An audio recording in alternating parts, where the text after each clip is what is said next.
مجھے بھی زیبی کے قاتل ہونے کا یقین نہیں آ رہا۔ حیدر صاحب، میں نے صاف گوئی سے کام لیتے ہوئے کہا، پھر پوچھا، پولیس نے زیبی کو کب گرفتار کیا ہے؟ یہ 3 روز پہلے کا واقعہ ہے بیگ صاحب۔ اس کا مطلب یہ ہے کہ پولیس نے زیبی کو عدالت میں پیش کر کے اس کا ریمانڈ حاصل کر لیا ہوگا، اسی لیے اب وہ پی سی میں ہے۔ حیدر علی نے اس بات میں سر ہلانے پر اتفاق کیا۔ میں نے پوچھا، آپ اس واقعے کے بارے میں جو کچھ بھی جانتے ہیں وہ آپ مجھے بتائیں۔ میں ہر ممکنہ آپ کی، میرا مطلب ہے کہ زیبی کی مدد کرنے کی کوشش کروں گا۔ اس افتاد کی تفصیل تو آپ کو زیبی ہی بتا سکتی ہے بیگ صاحب، وہ بھیگی ہوئی آواز میں بولا۔ میں تو صرف اتنا جانتا ہوں کہ 8 ستمبر کی صبح زیبی اپنے آفس جانے کے لیے حسب معمول گھر سے نکلی تھی۔ اس کا آفس صبح 10 بجے سے شام 6 بجے تک کا ہے۔ وہ کم و بیش شام 7 بجے تک گھر پہنچ جایا کرتی تھی۔ 8 ستمبر کی شام میں اس کی رات دیکھ ہی رہا تھا کہ میرے گھریلو فون کی گھنٹی بج اٹھی۔ میں نے فون اٹینڈ کیا۔ ہیلو، دوسری طرف سے ایک کرخت مردانہ آواز میں پوچھا گیا، کیا آپ زیب النساء کے باپ حیدر علی بات کر رہے ہیں؟ جی، میں حیدر علی بول رہا ہوں، میں نے جواب دیا۔ آپ کون ہیں اور آپ نے میری بیٹی کا نام کیوں لیا ہے؟ سب خیریت تو ہے نا؟ سچی بات تو یہ ہے بیگ صاحب کہ زیبی کا نام سنتے ہی میرے دماغ میں خطرے کی گھنٹی بجنے لگی تھی۔ اس شخص نے خود کو سب انسپکٹر خورشید شاہ بتاتے ہوئے مجھ سے کہا، آپ کو فوراً تھانے آنا ہوگا۔ اس نے متعلقہ تھانے کا نام لینے کے بعد مزید کہا، ہم نے آپ کی بیٹی زیب النساء کو ایک وفاقی وزیر کے بیٹے کے قتل کے الزام میں گرفتار کیا ہے۔ کل صبح آپ کی بیٹی کو عدالت میں پیش کر کے اس کا ریمانڈ حاصل کر لیا جائے گا۔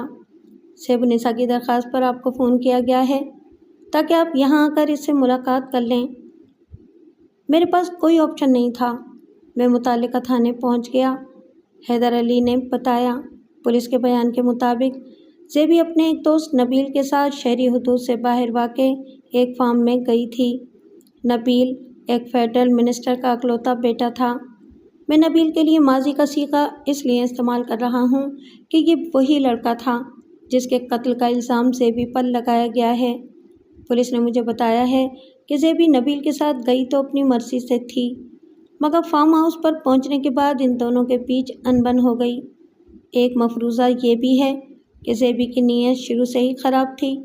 بہرحال زیبی نے نبیل کو اسی کی گن سے شوٹ کیا اور اس کا بٹوا اور سونے کی کھڑی لے کر فرار ہو رہی تھی کہ فارم ہاؤس کے چوکیدار نے اسے رنگے ہاتھوں پکڑ لیا۔ اس کے بعد چوکیدار نے فارم ہاؤس کے مالک کو فون کر کے صورتحال سے آگاہ کیا۔ فارم ہاؤس کے مالک نوازش علی کا بیٹا فیصل فوراً جائے وقوع پر پہنچ گیا۔ فیصل ہی نے پولیس کو اس واردات کی اطلاع دی تھی۔ مجھے بتایا گیا ہے کہ فیصل اور مقتول نبیل میں گہری دوستی تھی اور ان کے باپ نہایت دولت مند اور اثر و رسوخ والے لوگ ہیں۔ لمحاتی توقف کر کے حیدر علی نے امید بھری نظر سے مجھے دیکھا اور پوچھا، بیگ صاحب، کیا آپ بھی میری زیبی کو ایسی گھٹیا اور بدکردار عورت سمجھتے ہیں؟